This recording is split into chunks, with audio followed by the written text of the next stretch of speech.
All right, welcome in, guys. Episode number 3, Mayflower Sports podcast. We have had an athlete, we have had an owner of a team, now we have a coach, also a teacher, and a lot more than just that. Welcome into Matt MacDonald. Thanks for having me, guys. Appreciate it. Appreciate it. Thanks for coming on. We were talking off air a little bit about vacation, so we might as well just dive into that. How's vacation going? Vacation is just starting. Just finished 7 weeks of basketball camp at SMU. Just finished a couple rounds of golf. Getting ready to go. Getting ready to wind down for 2 weeks before we kick off school and start it all over again. So talk about that camp, like St. Mary's camp. Obviously, you're a coach during the season and stuff like that. What goes on during the summer, whether it's like recruitments or those camps, just, for the youth and stuff like that? How long have you been doing that stuff for? So this will be my 5th year with SMU. Camps are very busy. There's a lot to go into them. You're constantly getting coaches, your own players ready to go. You're trying to organize the days. You're trying to organize the kids, right? It's 9 hours a day of basketball, which is a lot. Some of these kids first time playing. Some of these kids, been playing forever, different age groups, and it's just a lot. I think on Mondays and Tuesdays, there's a lot of energy. Wednesdays, you're like, oh my God, is it Wednesday? Like, we got a long way to go. And by Friday, like, it all comes to fruition. You're kind of like, okay, this was a great week. This was a lot of fun. But then you got to do it again the next week with a brand new group of kids. So their expectations are the same. When they come in, they're excited, they're open-eyed, they're ready to go. Your coaches, you got to be like, listen, same thing, brand new week for you. You got to be ready to go. And it's a lot. But I think the big thing that we get from it for the players that are here as coaches for the summer is they realize that they're actual role models. So when I was a kid, when you guys were kids, you go to camps. I mean, when you're 10 years old, you're looking up to these guys. Yeah. Male and female basketball players, these are my idols, they're local. For our guys, it's the exact same thing, right? You look at them and you're like, oh, that's so-and-so. We saw you at the Metro Center. We saw you at the AUS Final or whatever it is. And, I watched you play and you're amazing. Now you're my coach, right? And some of our players at first, they don't see that. They don't get that because they're just like, I'm a normal student. I'm a normal person, right? Yeah. But these kids idolize you, right? Yeah. They idolize you. They idolize me, and I have no idea why. Like, I literally come in with sneakers 4 days, flip-flops on Fridays, and they're like, Matt. And I'm like, man, I don't get this much attention anywhere else. Yeah. I'm staying here. You got to do more camps. I got to live in the gym for the entire year. But, yeah, no, it's very rewarding, right? Like, obviously, like, it's a great summer opportunity for a lot of people, but it's very rewarding at the end of the day to see all these kids come through the door and just play the game they love and do what they love. And it's a lot of fun.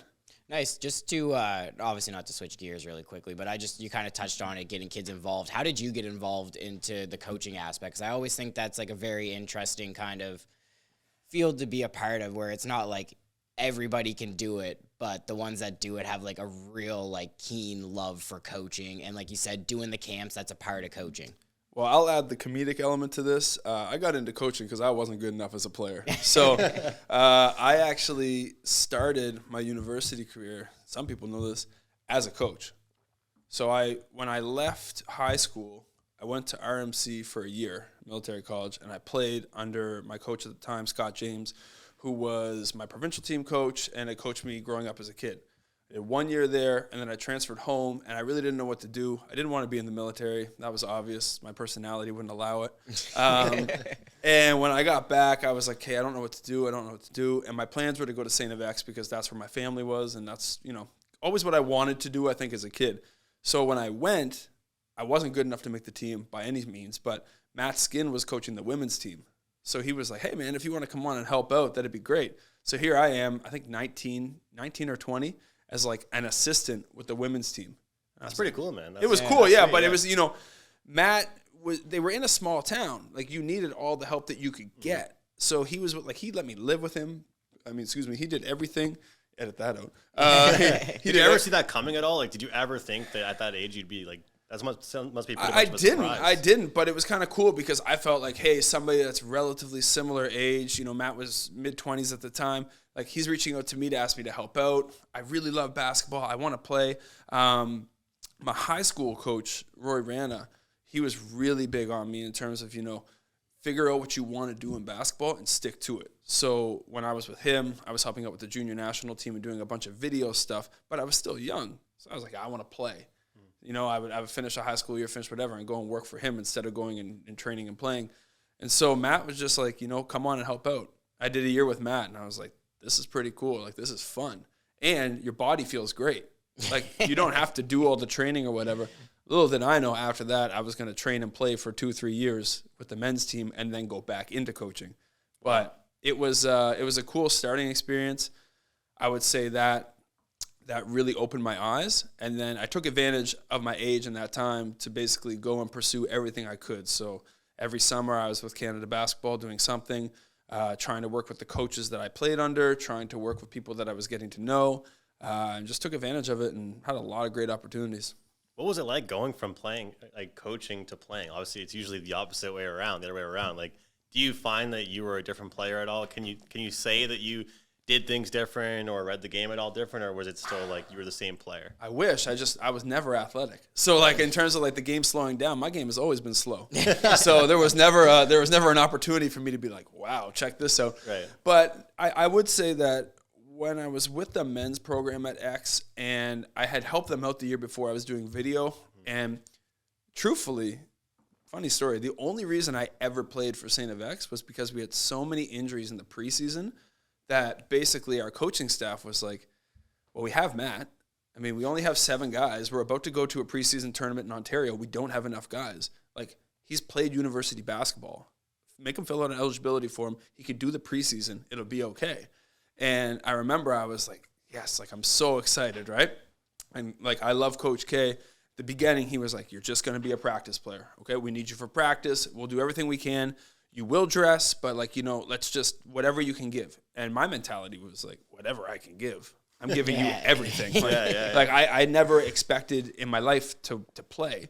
I just wanted to be a part of it. I wanted to wear the blue and white. I wanted to, cement that as something I did in my life. I have pictures, as a kid with me and Coach K, me and Jordan Croucher, me and Fred Perry, and I'm like this blonde, curly-haired kid watching them win championships. So yeah, classic names there too. And I was the kid from camp that was looking up to those guys. So now I was like, here I am in the Olin Center at full circle. So yeah, I'll practice with you. I'll do whatever you want. And right away, I was like, man, this is an opportunity. So we went to Ontario.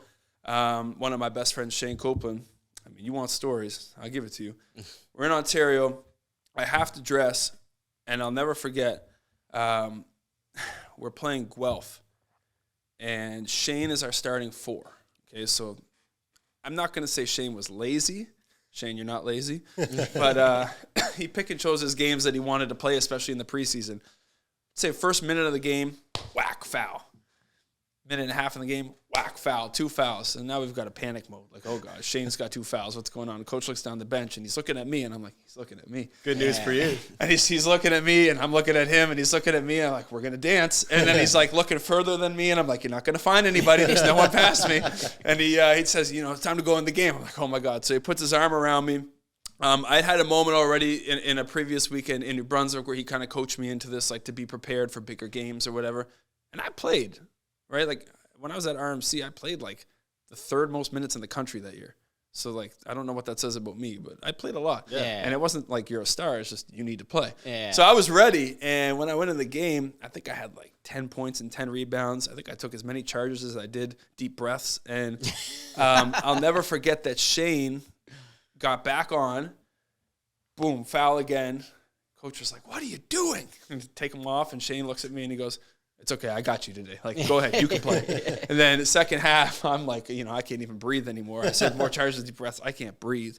And Shane comes in, 4 fouls. I think he gets a foul like 30 seconds into the second half. And literally, because the rule at X is when you sub into a game, you have to hand the person something who you're subbing in for so you can communicate. Mm-hmm. So, like, give them a towel, give them your practice jersey, whatever it is. So I gave Shane the towel. And he looks at me and goes, this one's for you. I'm going to go sit at the end of the bench. Have a good game. and I play, and like, that's just how it was the entire time, right? Like that's how my career kind of went. You always did what you needed to do.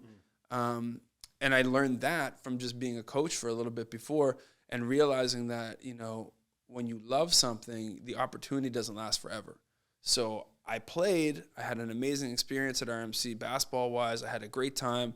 I got to see so many things, meet so many people, getting spanked by Carleton or getting to play Ottawa U or traveling around. Like, it was all an experience. And then coming back, I was like, you might never play again. Like, yeah. Remember, I moved back here, right? And I was just like, I just need to be home. Yeah. I thought, you're never going to play again. Matt Skin calls you. You're like, okay, I'm going to coach. I'm definitely never going to play again. And then you're the video coordinator for the men's basketball team. I'm never going to play again. And then all of a sudden it's like, we only have 7 guys. Where are we going to find someone to play? And you're like, I can play again. Yeah, right here. So you take advantage of it. And that's, that's how I learned a lot about the game. More about coaching through that experience, right? Because there were some days when I would just practice. Some days where, energy would be low and my job was just to run through a brick wall. I remember talking with you when I was doing the announcing for Dalhousie about like how you were saying to me, like, there's just roles. Like certain players are going to get more shots than others and stuff like that. We were just talking about the game at halftime, I think. And like, I kind of like, you learn that with pretty much every single sport. Like with the Moose Sides, for example, like all these guys that are playing in like the QMJHL, they were stars in midget. Like there's no 3rd, 4th line midget players going to play in the Q. But once you get there, you aren't the best anymore, you know? Like, so like, as far as like those role players and knowing your role, do you feel like that's a skill for people to have, is to show up and realize like, maybe I'm not the player I was before I got here? It's a skill, and especially when you're talking about a sport or sports in general where you're not being paid. So, a university athlete, your goal to get there is always to be a university athlete. So you are your star wherever you were before. You are good enough to be at that level. So you take all these guys and you put them together, male and female players, and all of a sudden you're not that same player you were in high school anymore. You are one of 12, one of 14. It's not easy. It's not fun for some people. I feel like it'd be tough though. Like you go from playing for like Citadel High and like you're shooting the lights out, dropping 25, and now you're playing for the SMU men's team. You're the 9th man on the roster, and you're getting 4 or 5 minutes. I feel like that'd be difficult for some people to transition to. It is, and it's not to say like those that do, oh, you're the man, you're the best person or whatever. But like for me, I just big picture. What are you going to do with your life? What are you going to do? And I say this to kids now, like basketball is a tool. Basketball is a tool that will help you for the rest of your life. Okay, so it gets you to university. For some people, it helps pay for your university. But it's the skills that you get, the teamwork, the problem solving, everything that comes with a team sport. That's what you take from it at the end of the day when you come into your real life job, whatever that job is, right? You guys want to put together a podcast. You got to brainstorm. You got to work together. You have to fight adversity, fix problems, adjust on the fly, right? That's all stuff that happens in a game. Yeah. You're all athletes in some way. Everybody's an athlete. Everybody's a problem solver. Yeah. It's just, where did you learn it from? So for me, I was like, man, being a role player is a privilege because you're the guy every day, if you choose to, which I would hope any role player would, that can bring it. So I wanted to bring it. Yeah. Like practice was dull. Guys weren't ready. Like I would just like, you could run me over. I'd be like, let's go. Like I want to play, right? Because this is my glory. This is my time. Exactly. So now as a coach, it's hard because, some coaches like Jonah at SMU, he was one of the best players to ever play here. Okay. By a mile, right? Super talented. So when I look at him, I relate him to all the superstar players, to all the guys that are really good. He wouldn't say that. He would be humble. He would be whatever. But like, I always look at him and say, man, you relate so much to the best player on this team or the best player on this team, where you understand. And he worked his ass off. Okay. And I watched his games. I've watched his tape. But when I think about when I play, I look at the guys in the middle to the end of the bench, and I just beg and plead in my head, like, please somebody just lay it on the line. Yeah. Please somebody do this. Like, who's going to be the first guy that dives on the floor and sparks that team? And even the stars. Like when I was at X, I would get under Will Donko, one of the best players I ever played with, starter. I would get on Will. Will would get on me all the time. Will would play like he was the 12th man on the team and was going to lose his jersey every day. Wow. The hardest working player I've ever met in my life. And he would literally just body on the floor. He would yell at you. He would get on you. He'd be like, why aren't you working? I'm working harder than you. Why aren't you working? And that's the mentality that you had to have, right? And that's the mentality that becomes contagious. So role players can spark that. Stars can spread that. Exactly, yeah. Right? But in terms of, you mentioned Coach K and now Jonah, what's it like working with two kind of iconic people in the sport, right? It's obviously different points of your career, and I'm sure they're both probably quite different from each other, but two legends. I consider myself one of the luckiest people there is. Like, when I look at my history from my middle years in high school all the way to now, I've played for some of the coaches and worked with some of the coaches that have, cemented a legacy in Canada basketball. I was in Ontario. I played for Coach Roy Rana, who was head coach of a powerhouse Eastern Commerce, was like probably the best school to ever come out of Ontario. anyone from Ontario watching this is going to argue with me. That's fine. I'm here, you're there.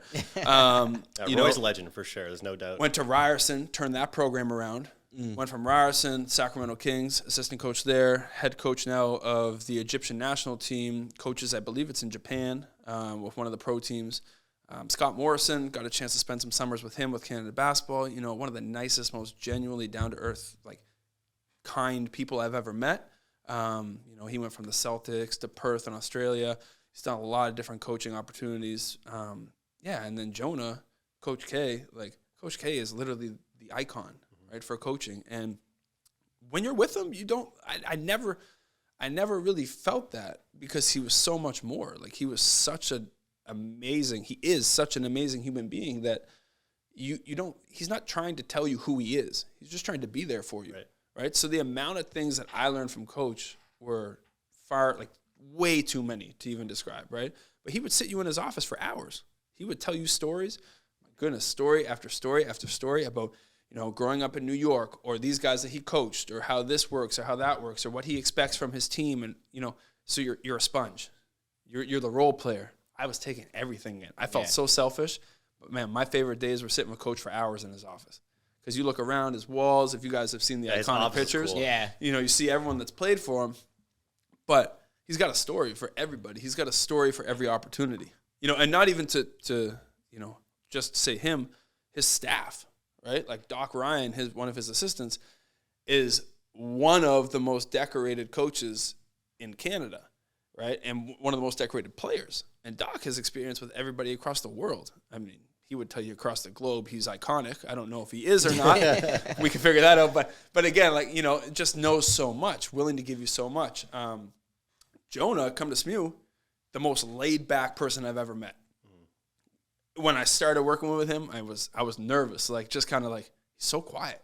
Like, is he the same in practice as I see him in games? Is it the same guy? Yeah, he says he's a player's coach. He is the greatest coach you could have for this group of guys in this generation, because everybody who's young, they need lots of support. They need somebody that they can relate to, someone they can talk to. And he's a player's coach. He gets on you if you need to be talked to, but he's there to support you, and that's the most important thing, right? So was Coach K in completely different ways. Like, you want to talk about too, Coach K was like your father. He was your father figure. If you needed anything, you could call him, right? He always told me basketball is not black and white. There's a gray area. He was right, because there's so much more that goes on than just what you see. And then I took that and went over to SMU. It's very similar. Different coaching style, different personality, but, man, exact same thing. Like, Jonah can see when there's something going on. He can see when someone needs support. He can see when someone needs a kick in the ass to get going. And, you know, you learn so much. And I'm watching it like he was the man when he played. You know, high school, university, national team, professional. He was the man. So let me see what he's doing. Right, because I was just the role player, but the role player always learns. The role player is the sponge. I always learn. So, but they're important to a team. You know, every team needs that. So, and he treats us like that, right? Like, that's the thing. Coach K always did. Jonah does. Like, he treats everybody like they're a part of the team, and he makes everyone feel important. So that's a huge, you know, if you're trying to be successful and you're trying to feel like one, it's a huge piece to it. I'll never forget when I was doing the announcing, like Dalhousie announcing for like the lineups, and at the end I would say who the coaches are and what year they've been coaching. And at one point, my second year, I noticed, I was like, this guy has been coaching longer than I've been alive, Coach K. I'm like in his 22nd year behind the bench, and I'm like, holy shit, like that's older than I am, you know? And like, what I got to ask you about that is, like, do you think his coaching style has changed like drastically throughout that time, or he's kind of like stuck with what he's kind of been known for and what's worked for him over time? Obviously the game has changed, but he's Coach K for a reason. Do you think in those like 22 or 24 years he changed a lot, or he still was the same coach? He definitely adapted to the music, I'll tell you that. Like, he got, as the times changed, the music changed, Coach was, you know, he was hip. He was always in with it, right? But in terms of his style, I think every coach changes. You know, I think as you mature and you get older, like, more and more, maybe you were a yeller when you start. Maybe that's all you do. Yeah. And then you realize that the way to communicate with someone isn't by yelling. It's just by pulling them aside. I think from watching, the thing that Coach always had was energy, right? He always had that intensity. He always had that glare. Like, he was ready to go. Mm-hmm. So I think he changed. I think he adapted because he had to, right? He had to get to know this generation of players. It wasn't the same as it was when he started. But I don't think he ever changed in the sense of how he approached everything. He was a professional. He was ready. He was prepared. He was ready to go to war. And, like, we were at SMU when I was a player. We lost a game. We were sitting in a locker room. I could tell these stories, right? Oh, yeah. Yeah, this is what we want to hear. We were sitting in a locker room at St. Mary's, guest locker room, not that big, still not that big. And everyone was kind of just like, we lost. Kind of whatever. Coach was out doing his thing, talking to the other coaches. Some of our guys were chatting in the locker room, some, whatever. And he walked in. Guys were talking and whatever, and he just, the room dropped, right? Silence. And he looks at everybody. He's like, do you think it's fun to lose? Do you think it's fun? Are we having a good time? And he was mad, right? And he was mad because, like, obviously the room wasn't silent, but guys didn't necessarily look like they were disappointed. And he made the comment that, pregame, when you're from Antigonish and you come to Halifax, you see all your buddies, you see your family, you see your friends, alumni, you go talk to them in the stands, whatever. That was true. A lot of guys did that. He was like, I wouldn't even go shake my own mother's hand before a game. And all the guys were just like in our heads, we were just like, oh, like, okay, like, my bad. I'm thinking about my mom. I'm like, oh, I'm never looking at her again during a game. But that's the mentality that he had coming into games, right? And he didn't mean it like, don't talk to your mother. He just meant like, come in prepared. You want to talk? Talk after, right? And it's so funny because you asked the question about has he changed or has coaching changed with evolution of time. I was talking to an assistant, Doc Ryan, there last week, and I was talking to him about training players because we have players now that go and play professionally at different levels and talking about how they transition from U Sport, AUS to the next level, wherever that may be. And I was saying to Doc, like, it's so funny the fundamentals that he taught me as a player. They weren't flashy. You can go on YouTube and find crazy stuff right now that guys are making up and doing. But Doc's stuff always stuck. Footwork, proper ways to do things. Like, it always stuck, regardless of the age. And he's like, yeah, the game doesn't change. He's like, but people do. Yeah. And I was like, yeah. And he's like, no, but think about it. Like, the game doesn't change. The best players are the most fundamental ones. It doesn't matter how many times you can go between their legs. It doesn't matter where you can pull up from. Like, how are you doing it? What are you doing? Mm-hmm. And I was kind of like, yeah. Like, you're right. Like, you never taught me dribble combinations. I couldn't do them, but you never taught them to me. You didn't you taught me how to 2-foot stop, how to use my feet properly, like where to pivot, where to find angles. And I'm like, that's what I do with kids. That's what I do with young athletes. And it works. Like, don't break something that works just fine. Don't try and go and reinvent the wheel. And he's right. So that's where I think coaching hasn't changed if you know how to do it properly. But in terms of the guys that don't, the evolution, some guys are just shooting Nerf guns at you and making you jump over pylons and do 360s. Sometimes you see some weird stuff on Instagram and stuff with just weird coaching mechanics. The basics are the way they should be, but you can have some cool technologically advanced things. But the Nerf gun stuff and all that stuff, I'm sure the footwork that Doc Ryan's doing is just as good as what other people are doing. Yeah, and the only thing that's pushing people away from it is the fact that when you go to work out with them, you're in a gym for 3.5 hours. So everyone's like, oh, my God, we did footwork for 3 hours? And you're like, yeah, I know. It's not flashy. It's not, first 1 to 10, go. But, it works. Yeah. And it's just time spent, right? Punch in, punch out. I just want to ask you, because you're obviously very involved with Canada basketball. You've dealt with a lot of people that have been with Canada basketball. How do you feel like we can kind of grow the sport here? Because I feel like, obviously, at the pro level, the Raptors are a really good – we're a really good start, getting them here, having success, winning the championship. Now, particularly in the city, we're starting to see guys go pro in other places. But what are some of the things that you think that we should be kind of pushing our youth towards to try and grow the game and give, the kids that are maybe not necessarily getting the looks that they should get to be able to get them there? Well, in fairness, so when I worked with Canada basketball, it was when I was, in my younger time, the beginning. So still we're there, though. Yeah, oh, absolutely. Yeah. And during those times, it was so up and coming, right? You had athletes that were ready to go. You had pros, but I think we had when I was there for a little bit, they had 2 or 3 guys that were NBA players, maybe. By the time that I was done with them, I think they had 8, which is great, right? And I was with the junior program, so I was always watching guys up and coming. My last guy that I was with that plays Dylan Brooks. Yeah, we definitely know Dylan Brooks. Yeah. He's a baller now too. It's fantastic. Yeah. Same floater that he had. I have videos. Same floater he had. He's fun to watch too. Yeah, he is. He's energetic. I'll tell you Yeah. that. But the biggest difference has been funding. Like, I know you hear it and it seems kind of funny, but like funding. Like funding is so important for development, right? You look at any good program usually has funding some way, somehow. If you look at the top 10 universities in Canada ranked in each sport, most of those schools are the same for each sport. Like pretty much the same. And you get like one filler here and there. But when you look back at it, it's like, why? Funding, money. Yeah. So when you look at Canada basketball, I don't think Canada basketball has ever come out and said like, hey, we have tons of money. We can't wait to see you. They've always been like, we need support, right? Yeah. In order to get the best athletes to play for you, you need to have backing. Okay, we went to the U.S. Olympic Training Facility in Colorado Springs. I think, I'm going to say this number wrong for sure, 37 or 41 sponsors are what sponsor the U.S. Olympic teams. Yeah. You know, it's MacDonald's, Oakley's, Nike, whatever. And I'm like, holy shit. Huge box store brands. Huge. Yeah. Right? You go to eat, and their dining hall is in McDonald's. That's crazy. It's all you can eat ice cream. It's all you can eat cheeseburgers, chicken nuggets, whatever you want, plus all the gourmet catered food on the side. You go to the training facilities, and it's all sponsored by, you know, the biggest training companies in North America. Money. Yeah. It's money. Insurance. Guys don't understand. Like, for the Canada basketball side, in order to get certain players to play, you need to pay insurance. That's why you can't get some of these guys.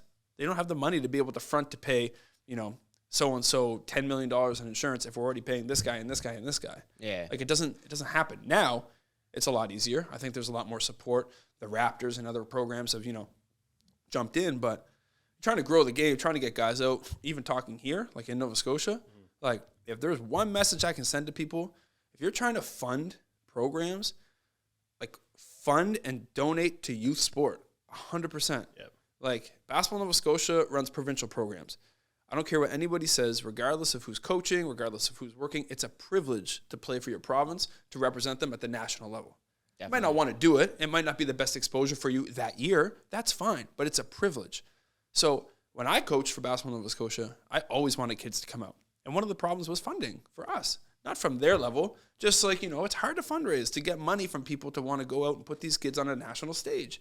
We went to Kamloops, BC, and spent 6 months fundraising, doing everything we could, 50-50s, silent auctions, comedy shows, music things, just anything we could do, right, to get money to send these kids to Kamloops. And these are 15-year-old kids, right? You get there, it's an opportunity. I just watched all the national teams, teams compete at nationals, and it felt so good to watch everybody go and play, whether it was Quebec or Alberta or Niagara, because it was just an opportunity for kids to get out there and expose themselves and just to play at that next level. And the same thing, there's so many great AAU programs, there's so many great private programs, but funding is what gets these kids the opportunity, right? Funding provides better coaching. Funding provides better opportunity. And when you're a coach at the youth level, you're not just coaching. You're not just, you know, helping mentor. You're literally like trying to fundraise at the same time and be like, okay, man, like, thinking cap, what am I going to do? Like, how am I going to make money? How are we going to make money to be able to go and do this? You just want the kids to focus on playing. So you ask the question, like, how are we going to get youth from here to that next level? Kids need to play. They need to be able to just play. Yeah. You know, we're not going to produce 1 million Nate Darlings and Lindell Wigginton's, but we might have a couple more, right, in the next few years, and then we'll have more after that. But we have to be able to expose and put them on that high level, on that stage. We need to make provincial programs look like a very exciting and open opportunity to grow. We need to have those programs like Shaq Smith's The Futures program and, you know, AAU programs, Northern Kings, whatever it is, like, to be out there with the best exposure so these kids feel like, hey, this is a great opportunity. Yeah. But it's sad, though, because you go from, like, I want to try out, hopefully the coach likes me, you get the email, you made the team, holy shit, I need $6,000. You know, like, it's one thing that, like, I made the team, I'm so excited, and then you're, like, looking around in your family house, like, I need to make money now. I need the money. Like, that's, like, you know, is fundraising talked about before these, like, tryouts start for these, like, fundraising is talked about when you want to get your job. Yeah. Because if you don't know what you're doing in the interview, it's not about where have you coached. Like, it is like where have you coached, but they want to know, like, what are your plans? What are your thoughts? Like, how are you going to help us make this money?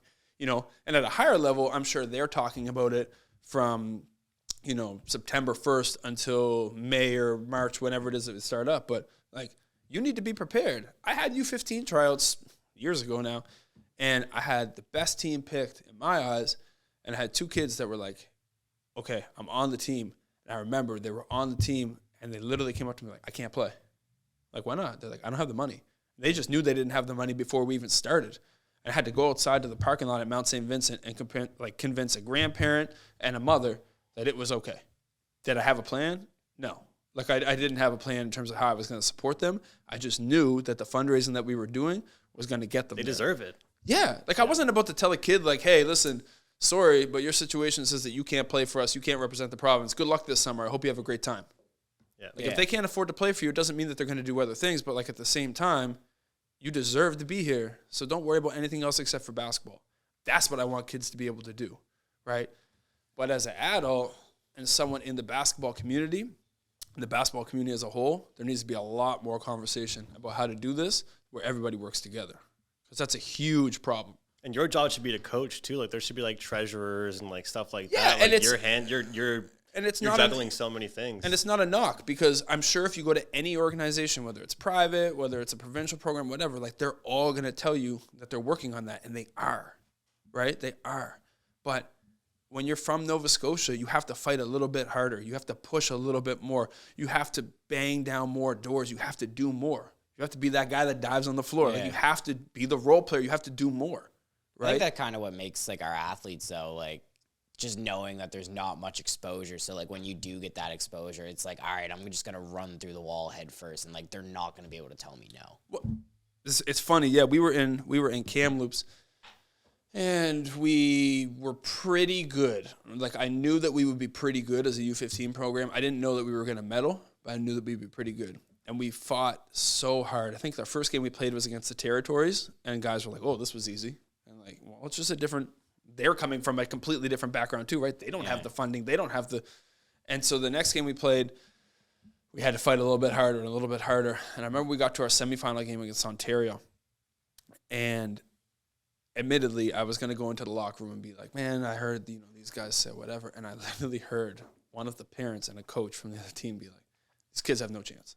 Like, they're just tiny. They're just kids. Like, we'll get through them. We'll go on to the next round. It's all good. And I went in, and I was like, I'm not going to bullshit you. I'm not going to lie. But, like, I just want you to know that out there, like, literally nobody thinks that you have a chance at all. Like, Nakari, you're too small. Okay? Like, you're not good enough. You're not good enough. Da-da-da-da. And it's just, I went down name by name. And I was like, I'm not trying to be rude. I'm just being honest with you. Like, there's coaches that are out there watching, and they're not watching you. They don't care about you.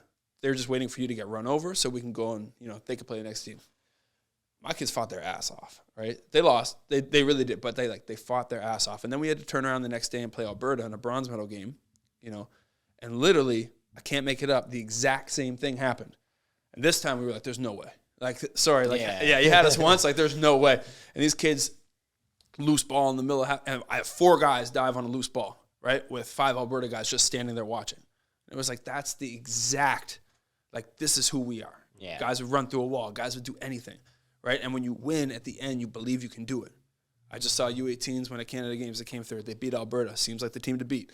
And I was like, man, like, that's what you should see all the time. That's the effort that Nova Scotians, like, basketball players show, right? And it should be uplifting. It should be encouraging to young athletes if they see this, right? But to sponsors and fans and adults and people trying to, like, watch and view and, buy in, if that's what you want, they need more support. Yeah.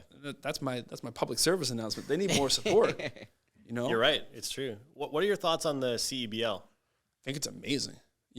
I don't know as much about it because I'm not involved in it. So I only know what I see from the outside and from what I hear from, players and coaches, but it's amazing. Like, what an opportunity to play in your off season in Canada.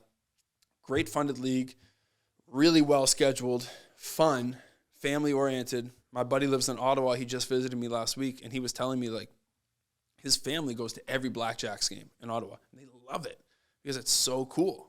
I'm like, why is it cool? Because the intensity's high. Guys are local. Guys still care about basketball. Guys still are competing at the highest level. And, there's so many little tiny rule changes, things that happen near the end of a game, like first to whatever score wins. And it becomes so intense. It's not because J. Cole plays for Scarborough. It's because, like, those guys that are playing, some of them are fixtures in the community, and not just because they were a back then player.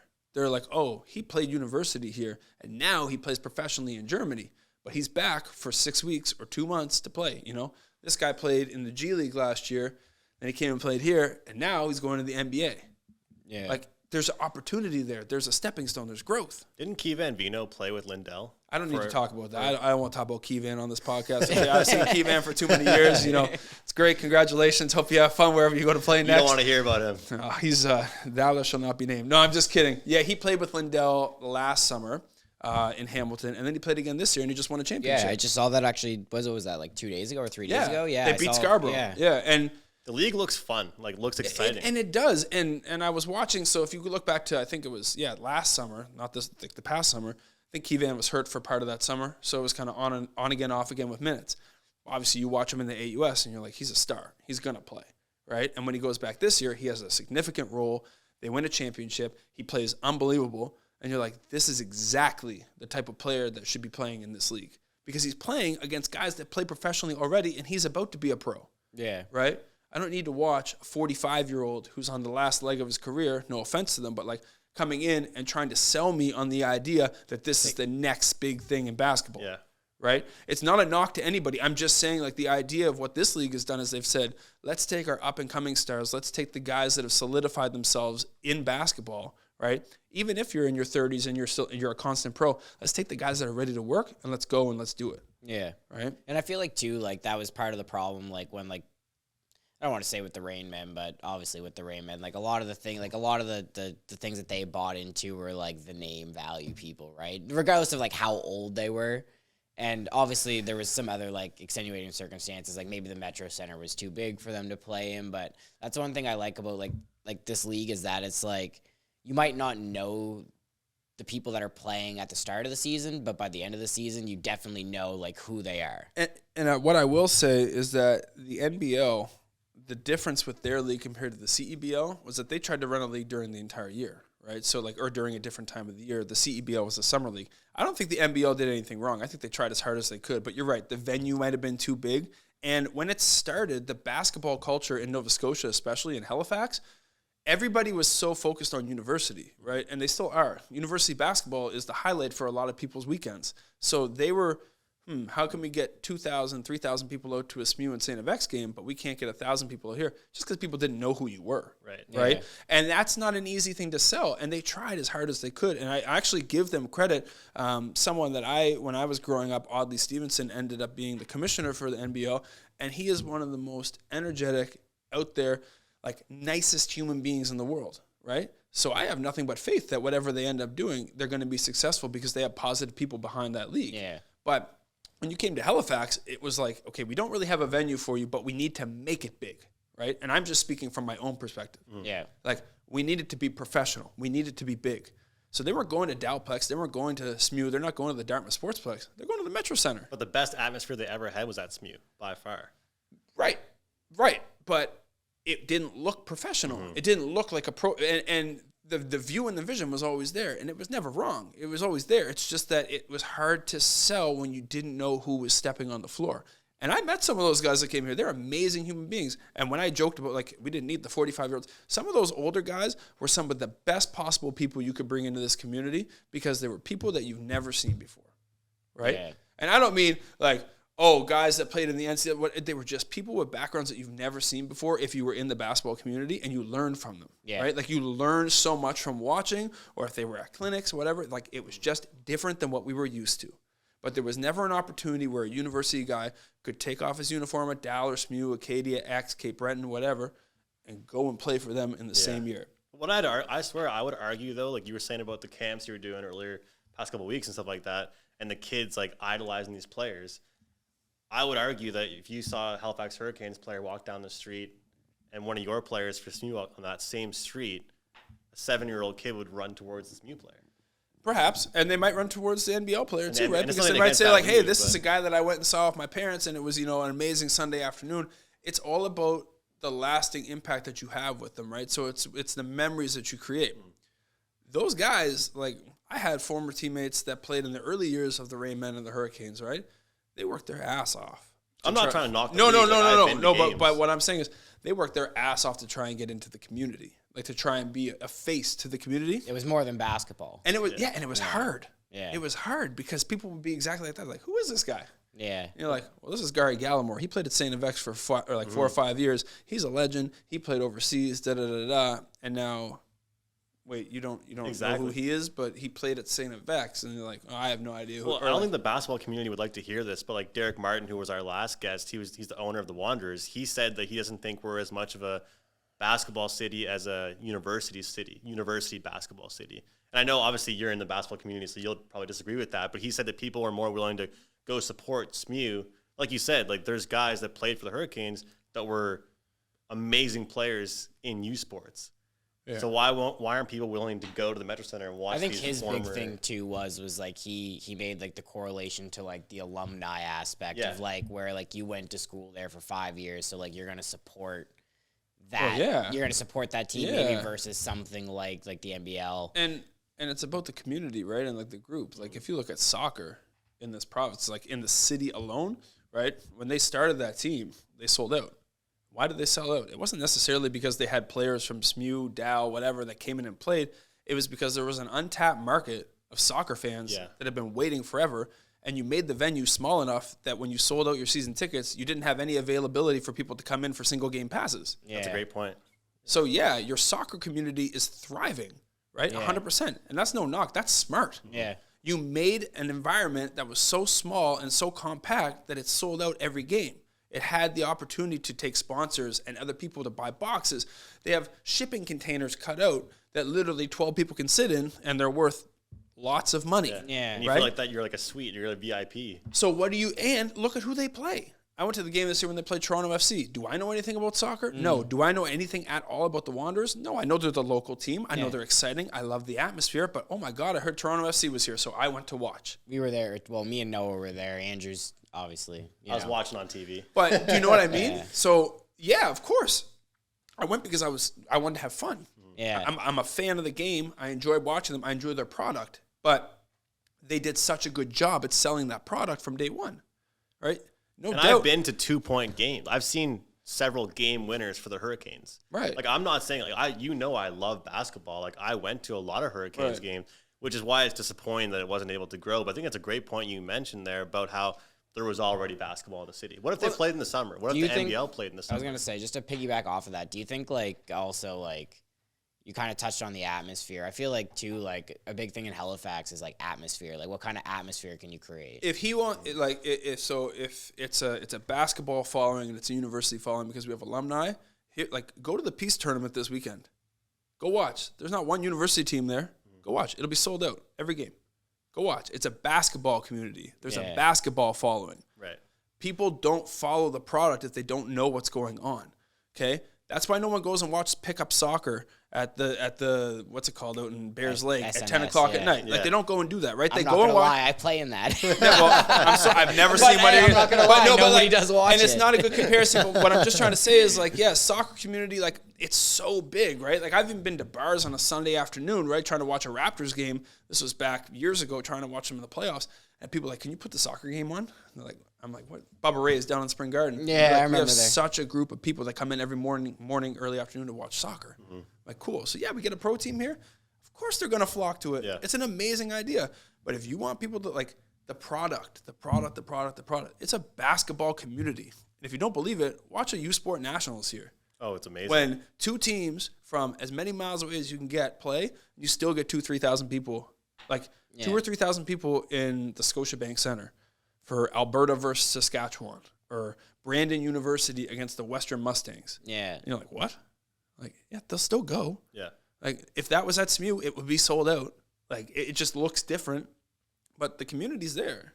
Right? Well, there's no doubt there's a community. I think that it's just to finalize my personal thoughts on the Hurricane situation, I think it definitely did suck that it was going on while the U Sports was going on.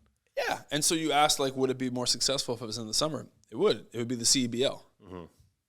So that's the call out to anybody. Like, it's time to get a team in Halifax. in the CEBL. Yeah. Because you don't want to lose your local players, and you don't want to lose an opportunity to have more guys play professionally. You know, this is a hub. Yeah. There's an airport 20 minutes away. You can get in and out easy. No problem, man. Yeah. Just not so much to change topics, but a little bit. But I just kind of want to ask about the SMU team just a little bit. I'm a SMU graduate, so I went there for 4.5 years. So ties to the university, feel pretty strongly about it.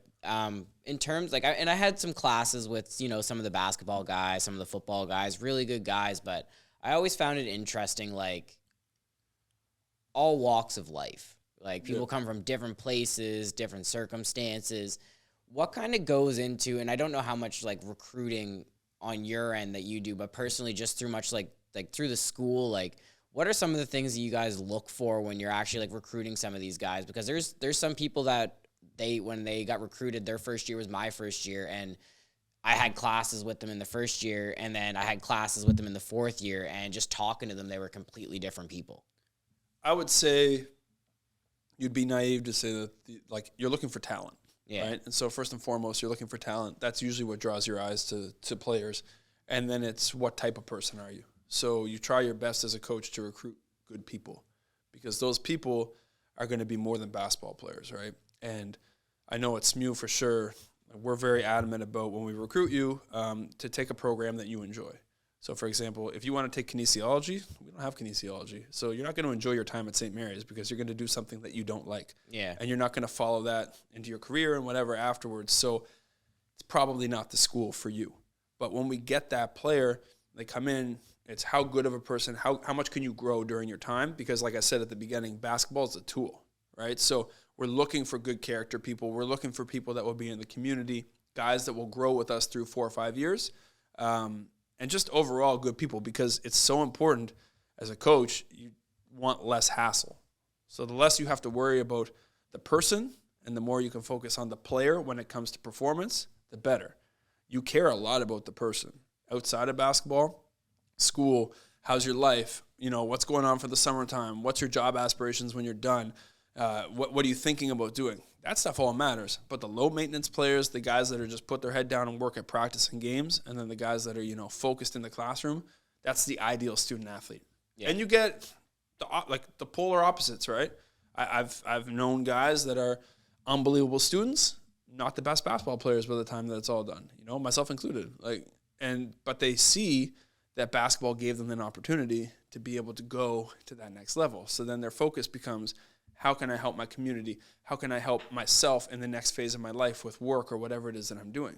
Vice versa, you've got guys that struggle in school that year by year will just, they will fight to get by because they're not quite sure what they want to do yet when they're done, but they love the game of basketball. So for them, basketball is a tool.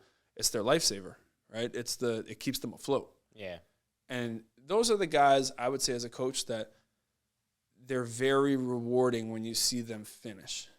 Right? Because you see them finish at the end of their 4 years, their 5 years, and they stuck it out. Yeah. Right? University, for anyone that's gone, is almost like a test. My father calls it like a complete test. He's not wrong. By the end of it, on your degree, it doesn't necessarily say what your marks were. It just says Bachelor of Science, Bachelor of Arts, Kinesiology, Business, whatever. But it doesn't say you got an A- overall. Good job. Congratulations. Yeah. Might be on the dean's list, but it doesn't say on your certificate what you got. It's a certificate to tell you that you've passed a huge test. Adversity, problem solving, et cetera, et cetera. And so for a lot of these guys, they never thought they'd have that opportunity, right? Yeah. So sometimes you get players, great character, great human being, amazing athlete, super positive, didn't expect to be there at this point in their lives. Nobody else has done it. Yeah. And those are the guys that awesome. when adversity hits, you're like, okay, their fight or flight says that they want to fly.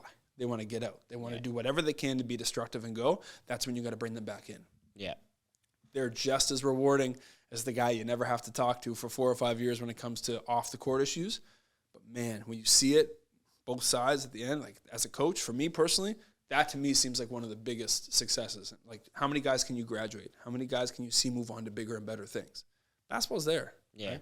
But, we've coached, it's my 5th year,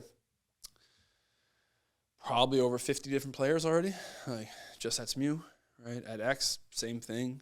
You see players come and go, right? And you build connections and friendships and relationships with all of them. But it's the success stories at the end that are so much more meaningful at times than just like, what did you do in the moment?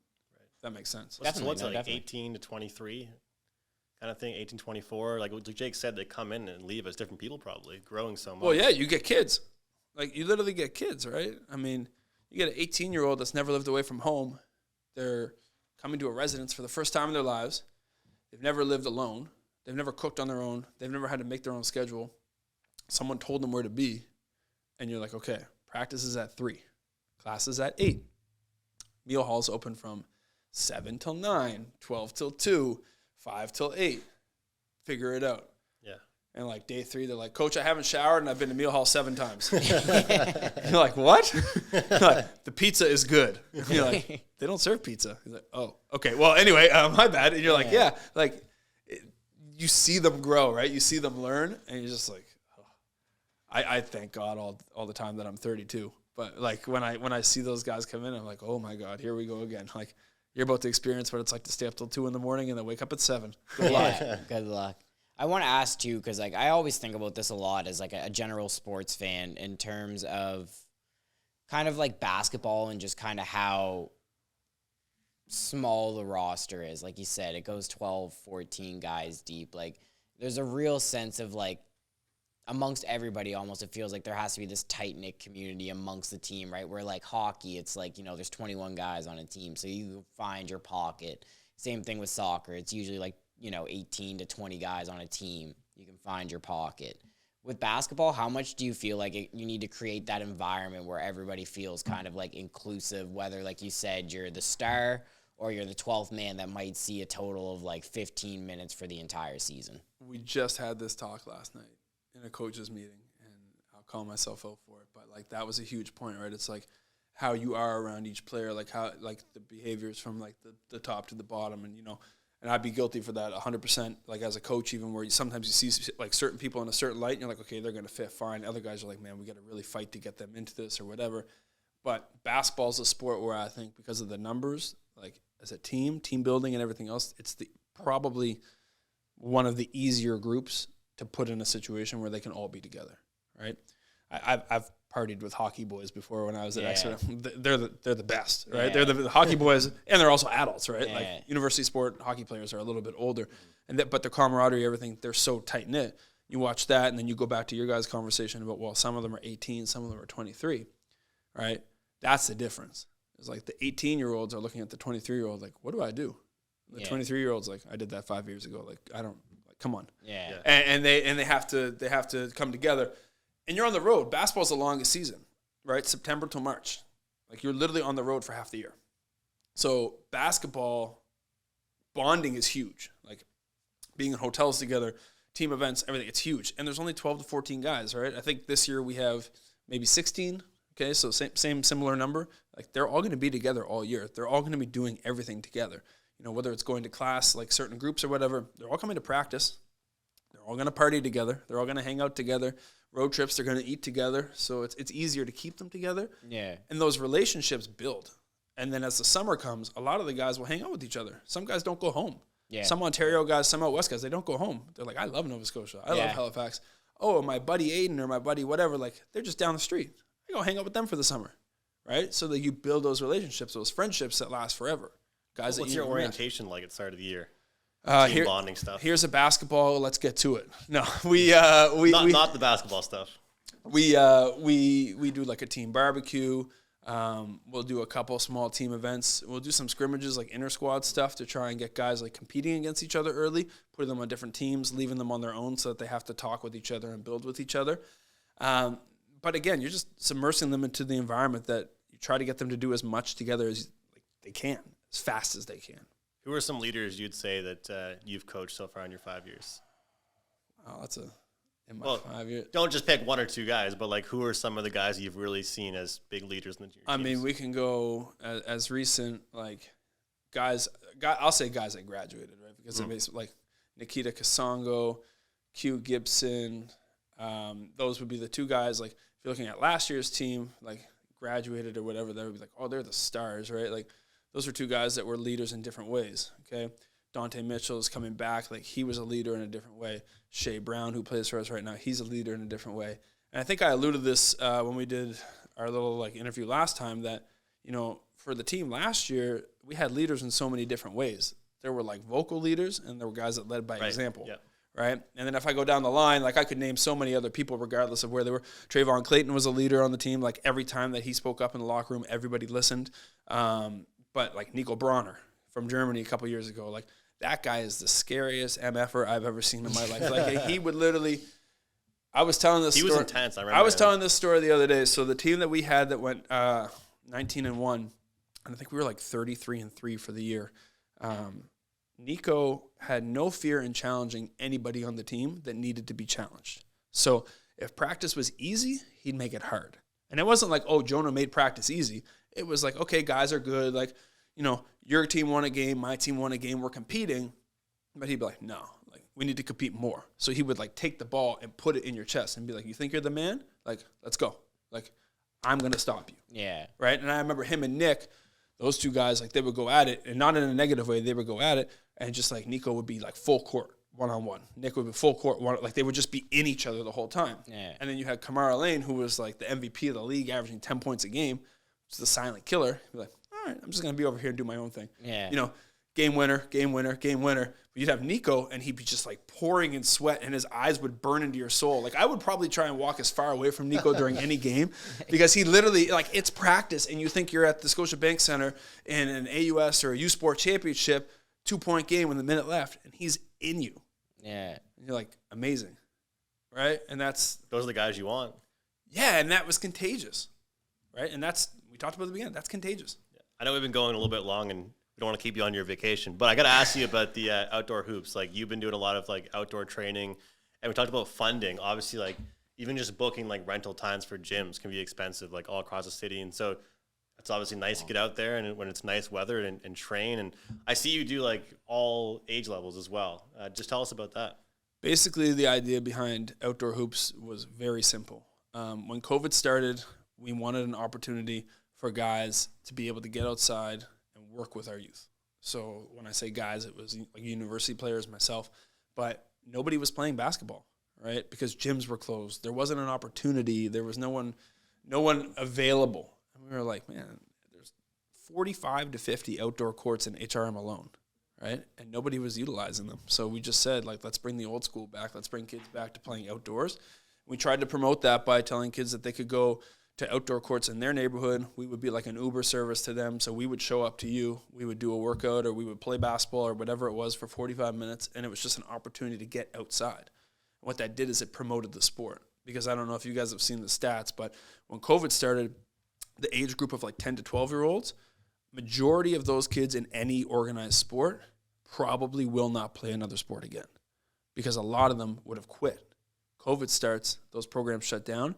Kids that maybe the only thing they were doing was playing like rec hockey or basketball or football or baseball lose interest once that opportunity is not there anymore. So they go 10 years old, 11 years old, and it's like, okay, I'm 12 and I haven't played in 2 years. I'm not really interested anymore. COVID kind of sucked the life out of me. I'm done. So we wanted to try and keep basketball, which we already knew it would be like a high priority for a lot of kids, but we wanted to keep it out there and just say, hey, listen, even if you work out with us once or you see us once, you know there's a court in your neighborhood. Right? So then we had parents that would be like, I wonder if there's courts in our neighborhood. And they would scour the community, be like, oh, I found this court, and this court. Be like, great. We'd go, we'd take pictures of it, take pictures of the workouts. If they needed new rims or new mesh or anything like that, we would try and supply it. We had lots of people that were willing to kick in and help and fundraise. We did some community things, and it was just a really cool project to give back and kind of like, have a different opportunity, and it carried on. So now it's at a different level. It's at a different pace. We do a lot of younger youth, like a lot of young fundamental basketball players now, like growing up just saying like, okay, I like basketball. I don't really know much about it, but I want to learn. It's like, I talked at the beginning, university athletes being the idols. I'm like, guys, and we have female players too. It's like, when you go out, these kids look up to you. So this is a cool opportunity. And you'd be shocked at the amount of parents that message me and they're like, we loved when so-and-so came and did the workout today. Like, so-and-so can't wait to see them again. You're like, yeah, like they can't wait either. Yeah. That's great. I think the cool thing, just from like, obviously Andrew knows you a little bit more than I do. This is our first like kind of like formal conversation. But like the one thing that I can say that I really respect is like, at the end of like everything that you've kind of talked about, like it's about community. Like you're trying to build something. Like you're so much more focused on like other things than basketball. Like basketball, like you keep saying, is a tool, but like everything ultimately is like, how can I make this sport better? How can I make the community better? And I think that just goes to show like what type of person you are. But where does that like mindset come from? Because I don't think, you know, a lot of people really have that. I would say like that's something that's kind of, I would say like learned, not taught, right? My parents. Yeah. You know, my parents were very fundamental in my growth for many different reasons. And when I was a kid, especially through like elementary school, I was the kid that went and played with like the new kid, the person that maybe came from away, like somebody, one of my friends when I was young, his name was Roy, and he was from Israel, and his father was practicing medicine here at Dow, so they moved here with their family. And when he was finished, he had to go back because he had to be in the military. So they took their family back. But during that time when he came, like literally nobody talked to the kid. Yeah. Right. And I was like, oh, like, hi, my name is Matthew. Like, I'd like to, like, whatever. And I remember, like, for Christmas one year, we brought him to our house, and I gave him a Patrick Waugh jersey because that's how you spelled his name, R-O-Y. That's right? my guy. And he thought it was, like, the coolest thing in the world because Yeah. he thought it was his name. And my parents just always instilled in me that you have to be kind to everybody. You have to be somebody that is open to new people, open to different opportunities, open to different perspectives and views. And it's something that I've tried to carry with me as a coach, as a human being, as a teacher, every aspect of what I do. We all want to make money. We all want to be superstars. We all want to go, like, I'd love to be a university sport coach. I would love to go professionally somewhere, whatever. But at the end of the day, like, if I die tomorrow, like, I hope that there's some sort of legacy that's left that says, like, hey, he tried. You know what I mean? Like, he tried his best to do what he could do for everybody else. And sometimes that means not putting yourself first. And sometimes that just means, like, seeing a bigger picture, or, you know, putting yourself in a tough situation. And I've certainly, by all means, I am not perfect. I have done and made a ton of mistakes, right? But, like, I've been around so many different people, so many walks of life, that it's just, like, you feel it. And you, like, some of my best friends came from situations that were not great, but they're my best friends. Yeah. So, like, and I love them. So why would I not want to give back and try as hard as I could to help those people? Exactly, yeah. So we use that tool, the skill that you're basketball, to try and help others. Yeah. Right? No, I think that's really cool. It's just a point that I wanted to make just because, like, I personally don't know you that well. I appreciate it. I know Andrew's talked to You make it quite a really few easy to give you times. respect. Like, to Yeah. give you No, props, I honestly, appreciate man. it. Like, But again, like, and this is, like, I'm just, like, I'm an awkward guy when it comes to, like, kudos or whatever, Right. and I appreciate it. It's just that what I wish is that there was a lot of people, and I'm not saying, oh, a lot of people like me. I just wish there were a lot more people that would go out there and just do things for others and not necessarily worry about what the outcome would be. Yeah. Like, it's so easy to go out and benefit and reward, right? And I'm one of those people that's, like, jealous when somebody gets something that I don't have, or jealous, or, like, you know, why did they get that? Like, I wanted that opportunity. Why? Yeah. But I'm like, man, you just, what can you control? Right? And we're not just saying that, man, because you say about what you leave behind. Sure, somebody could be like a head coach of a Canada team. You could coach the men's basketball Olympics team, but did you leave an impact on the youth like you're doing right now? Honestly, I could coach my junior high girls basketball team like last year and have the best time of my life and be okay. And the fact that I think it's super cool, like on your guys' the Instagram outdoor hoops, like you're, like you said, setting up like rims and like installing that and like mesh, and like I think that's just awesome. Like how many courts have you been to in the city that you didn't even know were there? Probably a ton, right? A ton. And just like, you know, courts that have been there that people always go to that I never knew about. And, you know, that was the project at the time. It was like, how can we restore things to make them, you know, exciting for kids to come? So once they're there, now everybody does it, right? Now everybody trains outside. Now everyone's, and that's amazing. Yeah. Like, I'm not one of those guys that's like, oh, we were the first ones. And now it's like, no, that's great. That was the point. Yeah. Right? I tell parents all the time, like, when you're done, like with our program, with whatever, that's okay, because maybe you got enough out of it. Maybe you took what you could. You know the amount of kids that I've had in the program that don't play basketball anymore? And it's kind of weird. You're like, well, that means your program sucked. And it's like, no, they don't play anymore because they figured out that, like, yeah, they love it as a recreational sport. They play for their school. They might play for club, but they don't train. But what they did was they got confidence to do other things. Like, literally some of the kids that I've worked with, they're like, man, like, the role model, like Hugh Gibson started it with me. The role model that he was for some of these kids enabled these kids to break out of their shell during COVID when there was no one else to talk to. Yeah. And now these kids are in junior high school trying new things. Like, that's success. Yeah, exactly. There's no coincidence that you're a teacher. Like, I think that anybody watching this, like, not knowing if you're a teacher or not, just based on what you say about the kids and development and stuff like that, I feel like they should be able to guess you're a teacher. And I think that, like, if every teacher was like how you think, I know you don't want us to, you know, all the kudos and stuff, but really that, like, what the way you are is what teachers are supposed to be like, because it's all about what you kind of leave with them. And I feel like that you kind of transition that into basketball. It's not really a coincidence that a lot of coaches are teachers. Yeah, and I will say, again, like, you know, there's a lot of people that have that opportunity that can do something, and I learn from everyone, right? The school I'm at right now, Elizabeth Sutherland in Spryfield, when I got there, they were like, okay, don't tell anybody about this school. It's a hidden gem. Like, don't say anything. You don't want to leave here. And I was like, okay, we'll see. I never want to leave. Yeah. Right? Sorry to anybody that wants me to leave. I never want to leave. But, like, because my coworkers are so great, you learn so much from everybody every day, right? Like, some of my coworkers now are some of my best friends. It's just, like, you're allowed to share. You can learn. Same in coaching, same in life. Like, whatever you possess that you're really great at, I might want to pick your brain and be like, okay, what can I get? Okay? If I emulate that or if I, like, use that, that's a compliment, right? Like, if I find out all the wisdom in the world of how to treat people from you, I'm going to use it. Because why would I want to not? Like, do you know how we first met? I don't even remember. Was it just through, like, basketball stuff? I don't even really know how we... Well, I think, to be honest, when we first met, you were always behind a score table. So it was at Dowplex. And I don't know how you tried this, but you tried to start a conversation with Jonah and I. And you're like, hey, guys, how's it going? You like basketball? I don't know, something like that. Like, well, we are the coaches. That sounds like Andrew. No, but you were always very outgoing, right? So you were always just, like, willing to have the conversation. And then once you have that first conversation, right, like any of us in this room, once you talk like this once, it's super easy to pick up whenever you want, right? And that, like, I've always been an open door. Like, hey, if anybody wants to talk, anyone that knows me, I don't shut up. Yeah. Right? But, yeah, and you just build a relationship. Doesn't have to be your best friend. Just, like, building positive relationships goes a long way. And that's one of the things, like, that when you ask me, I'm like, for sure.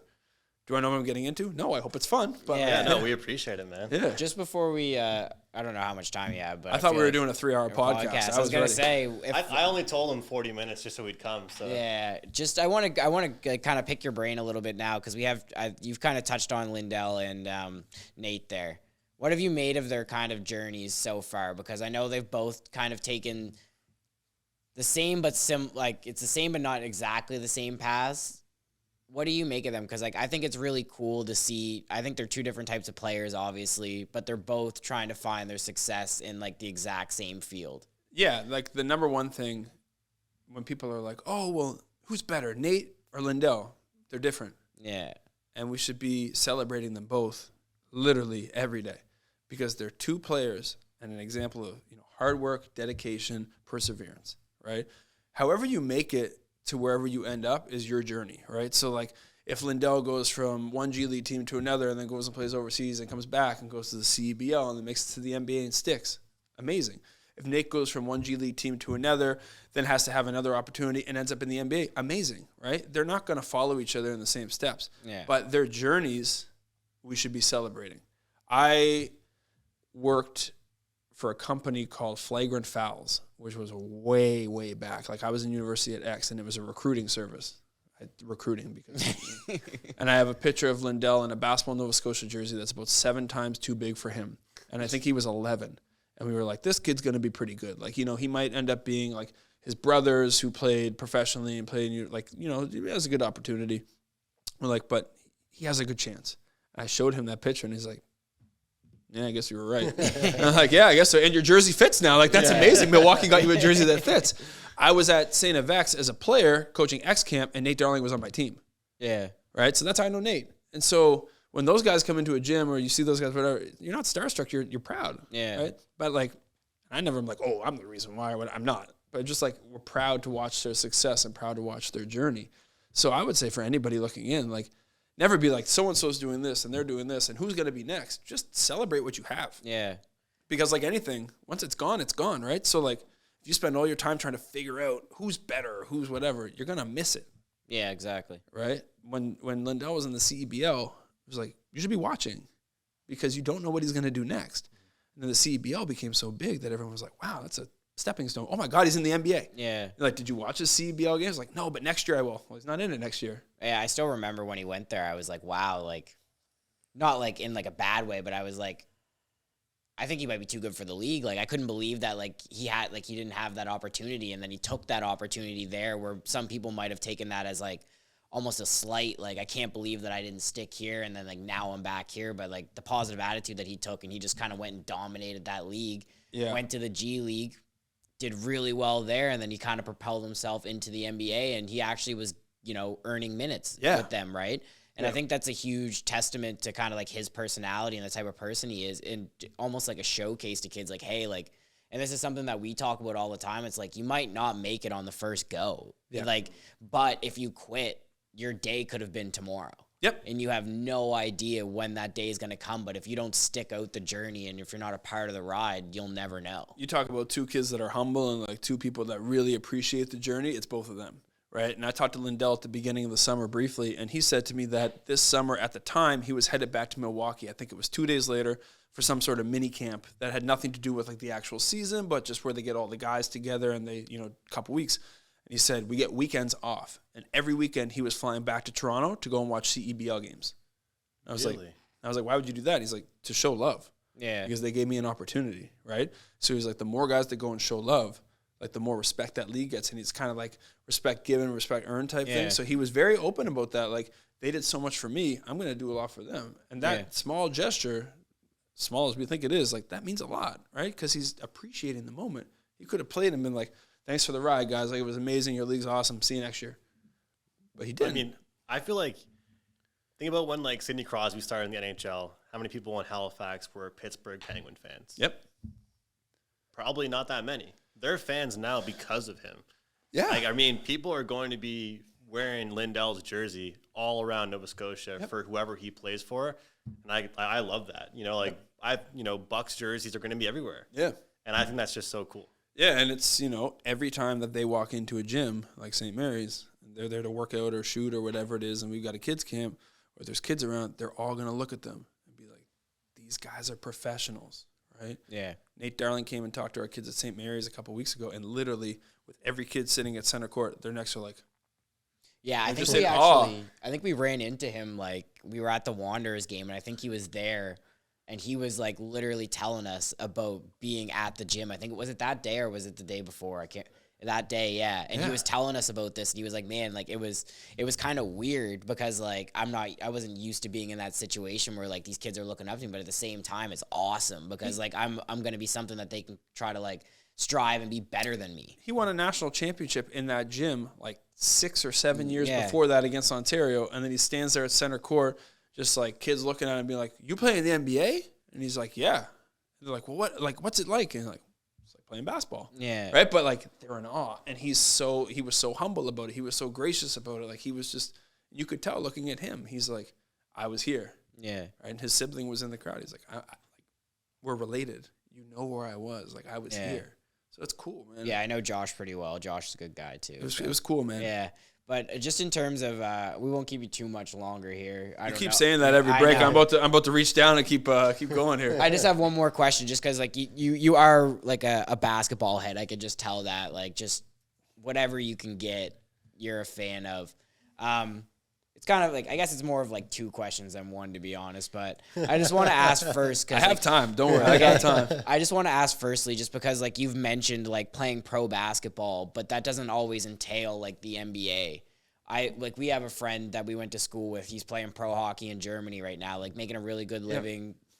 I think he likes it from just kind of like picking his brain about it a little bit. He's enjoying the experience. But like, I think that's something that's like kind of missing when it comes to like pro sports. That like everybody kind of thinks like if you're not at the NHL, NBA, whatever league that's the cream of the crop, that you're not technically pro. But how many guys have like you ran into, that you've talked to, that you've known over the course of your life in like the basketball community, where they've got to go play pro in other places and they come back with like these awesome stories? Lots, man, lots. And you know, lots of guys that had great years post-university that traveled the world, you know, that spent time overseas doing things they never imagined that they would do. People like in those conversations before that came from backgrounds and areas where they didn't think that they were ever going to get the chance to finish and get a university degree, go and play in Spain for 4 or 5 years, right? Or they go to Romania and they play. I've heard nightmare stories. I've heard guys that go out and they play and they're like, oh, this isn't for me, right? Yeah. And they come home or they try whatever, but it's an experience. And the biggest thing, you touched on it, the biggest thing is like they wanted to be a pro. Everybody wants to be a pro. I think that's fair to say. Once you get to university, I kind of alluded before, like growing up, elementary, junior high, high school, your goal is to be a university athlete because for many of us, that's like the top, that's the peak. But once you're there, what are you playing for, right? And I said this to our guys last year. It was like, we're getting ready for the playoffs. Like, this is it for some of you. So you spent your whole life getting here. What are you playing for now? Like, are you just going to give up? You got here. Now it's like, okay, cool, I made it. Like, get comfy. Yeah. Or are you going to push because you're trying to finish the job? So a lot of guys finish the job in university, and that's it. Other guys have an opportunity to play after. Everybody wants to be a pro. There's levels for that. Yeah. But number one priority, I don't even care, number one priority is get your degree because you're not a pro forever. You want to be a pro? It's called being a professional. That means you have a job. When you're done, you're a degree. If you play professional basketball, so be it. But when you're done, what can you fall back on, right? There's guys that play 10-year careers that make tons of money. When they're done, they've invested it, they paid off their loans, they've had a good start, they can go and do a job. There's other guys that play for 10 years that make nothing, that turn out to be 35, 40, and they're like, what do I do now? It's different, right? It's different. I think opportunities like the CEBL, opportunities from the Wanderers, and I don't know because I'm not technical at this, in the Wanderers program, there's like a younger development. Yeah, U23s. Guys have an opportunity to play at that level while they're in school, see what it's like, get exposure, and then see what happens after university. Yeah. But the guys that play pro, that live the dream, like I played with and coached Kevin Bursey at St. FX, he's still playing in one of the top leagues. I watched him work out all summer with the guy from the Adam Sandler movie that the Raptors just signed. Juan. Herman Gomez? yeah. And I'm like, I'm watching a video on Instagram, and I'm like, that's the guy. That's the guy from the movie. I'm like, what's Bursey doing with him? And I'm like, wait a second. They trained all summer. Yeah. And I'm like, and then I asked my friends, I'm like, yeah, he's in like the top division. Like, oh, he's in maybe year 5 or 6 now. I'm like, good for him. High division, making good money, living your life, traveling the world, right? And when it's done, it's something that you got to do for free. Exactly. Yeah. And you talk about experience being the big word about all of this, like getting your degree, being a student, but the experience of like traveling around. Scotiabank Center, if you make like the top 6? Final 8. Final 8? Is that nationals or that's Final 8's nationals, top 6 is for US. I mean, you've got like you said, like sometimes like 4,000 fans like cheering you on. The student sections are nuts behind the nets. It's just like the experience, then the degree.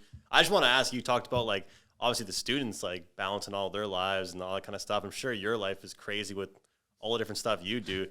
What's on the go over the next few weeks? What's on the go for the next few weeks? Or is it just nothing? Just Well, we relax? know vacation for 2 weeks. Well, He was telling us golf a little bit. I'm sure you'll be golfing. I usually like, it's funny. My coworkers and my friends, they're always like, how much you golf this summer? I'm like, what do you mean? Like, oh, Matt's a golfer. I'm like, no, I'm not. They're like, Matt's a golfer. I'm like, no, I'm not. They're like, well, that's all you do is play golf. Like, I used to play basketball. They're like, no, you're a golfer. They should see my game. I am not. What are you shooting? A lot of balls. a lot of shots. I love it. I'm the kind of guy that goes to the course and I really want to see every angle of it. So like, I might hit it down the fairway one time. I want to check out the woods because I heard the scenery is good over there. The water in that creek is good, so I went over there to check. Found a few. I'm going to use those. Yeah. No, that's the truth. But no, I'm going to chill. I'm going to go to Boston next week for 4 or 5 days. Nice. I try to go there every summer. It's a good opportunity. I'm a huge geek, so like I love to just walk. Anyone that knows me, I walk. So I will literally every day walk like the entire city. So I'll walk to Harvard, check out the campus, go to the library, do whatever. Try and learn as much as I can. I'll go to Fenway every night. They play the Jays, so I'm gonna go to every game they play. I love it. And just soak up, man. Like my favorite sport's baseball. Okay. My favorite sport is baseball. I played baseball till I was like 18. Same here. Yeah. It's my favorite sport. And Do you have any ties to Boston, or you're just? Yeah, my tie is super close, and it's way cheaper than going to Toronto. So like that's my tie. It's just an opportunity to get away. I'm going to go with a really close family friend and just relax, right? I find how much time we got? 5 minutes, 2 minutes? No, take your time. There's a point that people don't get a lot in sport and in life, and it's burnout. Okay, and so for me, mental burnout is huge. Like I will fatigue. Like Yeah. I will, and you're saying like, oh, what do you have on the go for the next 2 weeks? And I joke and I'm like, nothing. And then in my head, I'm like, tomorrow I have 3 workouts. I've got 2 meetings. I've got 1 session at night, and I got to go and get groceries. I was like, oh, when am I going to do anything for me? Right. Yeah. And then, and it's something that I've tried to learn in my life, like balance, and that there's 24 hours in a day. You don't have to be one of those guys that goes on Instagram and burns the candle and is up for 18 and then like down for 6. Like it's okay. I think security's gonna kick us out. Did the camera die or come off? Yeah. Damn. That's all good. Still the audio. Oh, well, I mean, We can finish up the story here, but I thought we had like 150 minutes on that camera. What's that, 2 hours? did the camera really die? I think so. The camera just turned off. Camera just 120. turned off. But I know what you mean though, because like it's like what's on the go. Too bad you didn't have the video for this because I was like, we had like the U Sport AGM was a couple months ago. And one of my friends, he used to actually be the management for Ken Burke and Dylan Brooks. And he got out of that because he was basically like, I want to do something else. So he got into an athlete-developed app that helps you balance your life and figure things out like down the road. So it's a resume builder, career builder, gets everything into perspective for you. But part of it, one of the sections is on mental health and like burnout. And it's something that as an athlete, a former athlete, nobody talks to you about until you're done. And then like when you're done, they don't really care anymore. And I'm not saying this is a slight to anybody that's worked with me before, but like they really don't talk about post-career burnout. And so many athletes, if they don't play pro, are stuck being like, what do I do? Like, what do I do in my life? And they don't know. And they fizzle, man. They go like, when I was done, I went downhill, like 100%. Like I wasn't focused on what I wanted to do next. I was just like, all right, I'm not going to go to the gym for 6 months. 6 months turned into 8 years. No, legit. Yeah. Like I swear, like outside of going with my friend Will Silver when he trains people like for 6 months, that was it. I was like, I burnt out. Nobody prepares an athlete for life after being an athlete. It's a good point. Your entire life you spend working to get to that point. Yeah. Right. The recreational athlete always has it in their back pocket. The competitive athlete, the tool that you use to get to where you are, you don't know how to turn it off sometimes. You don't know how to like switch that fuel. It was tough, man. It is tough. So when I'm like trying to focus on my own burnout as an adult and then talk to our youth and talk to our, student athletes about what are the next steps. Yeah, we're trying to win. We're trying to graduate you, whatever. But like when you're done, we don't want to see you crash. Yeah. It's something that's not talked about enough in sport and university sport. And it's something that needs to have like a light put on it as mental health for athletes. Like burnout as soon as they're done is crazy. So, Well, compare their lives to some students that are just hanging out at home after they're done class. yeah. And like, but we're like, we all played at some level, like we all did our own thing, right? But like you're used to the grind. It's like, I'm used to it. When I messaged you today and was like, I don't feel great. Like, yeah, I play golf, so I got to go home, nap it off for a half hour, do this. Then I got 2 other things to do after this. And it's just like, you go. Go to bed at 1, wake up at 5, got to get ready. Like, you know? I had some friends that played like high level hockey that like I never played hockey in my life. I watched more hockey than they did. Not because like I had more time, but literally because the last thing they wanted to do after practice was come home and watch the hockey. Not like every hockey player is like that, but they just like their whole life was hockey that they almost wanted to watch like NBA. When I finished at RMC, the first year of university, I vowed that I would never watch basketball again. It wasn't because I hated anything. Like I love my coach, I love my teammates, I love basketball. I was just done, right? And I put it down. My dad was like, "You have to try to do something." I was like, "Okay, cool." And like got back into it slowly. It was just what you're right. Like you lose your interest. Yeah. I would go watch baseball. Still do. I gotta say, we could probably shoot the shit for like hours and hours and talk about different stuff, but I'm happy we touched on the outdoor hoops. Yeah, absolutely. And a lot of experiences you've had, but seriously, hats off to you for that because you obviously sound really busy, but taking care of the youth, hopefully we get more funding, continue to build basketball in the city. I think it's really important. Yeah, man, just, anyone that has the means and the resources or has the ability to help in some way, hopefully the message comes to you that like you can help, you can be a part, big or small, like you can do something. And that's what we're looking for. All right, man. Well, we appreciate it. Thanks a lot for your time. Appreciate it.